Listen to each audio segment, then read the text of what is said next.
The owners that you talk about, they're trying to get people out to the ball field. And it's the 70s. It's before political correctness is kicked in. It's before, we're scared to be ourselves. Tell me about some of these things they did, because, the Atlanta Braves had a thing called Headlock and Wedlock.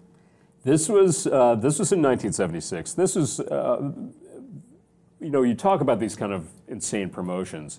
Ted Turner, the Braves owner, who bought the team at the beginning of 1976, was one of the guys really responsible for pushing, upping the ante on the promotional game. Bill Veeck, who also bought the White Sox in 1976 and kind of came back to the game, was legendary for this kind of thing. And Charlie Finley, who owned the A's, also, had a flair for promotions. But Ted kind of took it to another level. And his TV station, WTCG, had a deal with Georgia Championship Wrestling. Like that was, along with the Braves, that was their big client. Wrestling. And so he booked a Georgia Championship Wrestling night for, after a game at Atlanta Fulton County Stadium. And his promotions team, which had been, he told them like, come up with all kinds of crazy ideas. The crazier, the better. They came up with a home plate wedding promotion where, they would get couples who were getting married to volunteer to be married at home plate after the game. And they wound up double booking the wrestling and the home plate wedding night, for the same game. So this guy named Bob Hope, who was the Braves PR director, no relation to the comedian, he came up with the brilliant idea of fusing the two, so it was Headlock and Wedlock night. So before the game, 9 couples got married at home plate, and the players from both teams formed sort of an archway with their bats, and the couples came down, were all married together at home plate. Then the game was played, the Braves beat the Mets, and then after it was 4 bouts of no-holds-barred Georgia Championship Wrestling action, including Mr. Wrestling 2 and Abdullah the Butcher. So, fans got their money's worth that night. Absolutely.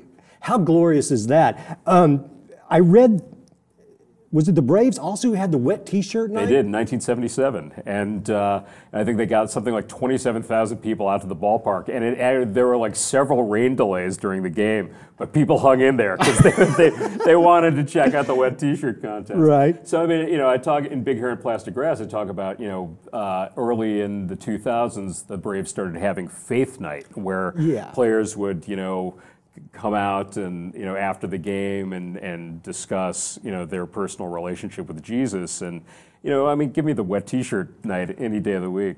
Hey man, what about 10-cent beer night? 10-cent beer night in Cleveland, absolutely notorious example of a baseball promotion gone very wrong.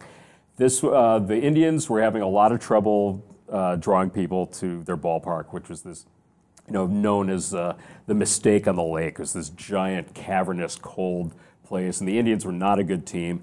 So they thought, well, if we just sell beer, cups of Schlitz for 10 cents per, unlimited, what could possibly go wrong?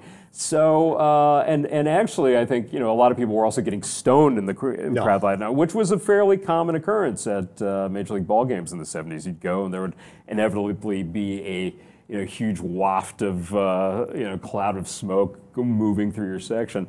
But after a while, too many 10-cent beers, and the fans got a little obstreperous, and what happened was the Indians were playing the Rangers, and there had already been a fight between these two teams in Texas a week earlier. So some of the fans were spoiling for payback. And at one point, Jeff Burroughs, who was the Rangers right fielder, went back to catch a ball and was tackled by a couple of fans who'd run out. There had been streakers running out of the field throughout the game, but this was the first moment where the players or the fans actually took it out on the players, and then it just went completely up for grabs. There's some great photos of the Rangers all coming out of the dugout with their bats to do battle with the fans, and it was players from both teams versus the fans. So fans were wailing on Indians players who they'd been rooting for an inning earlier.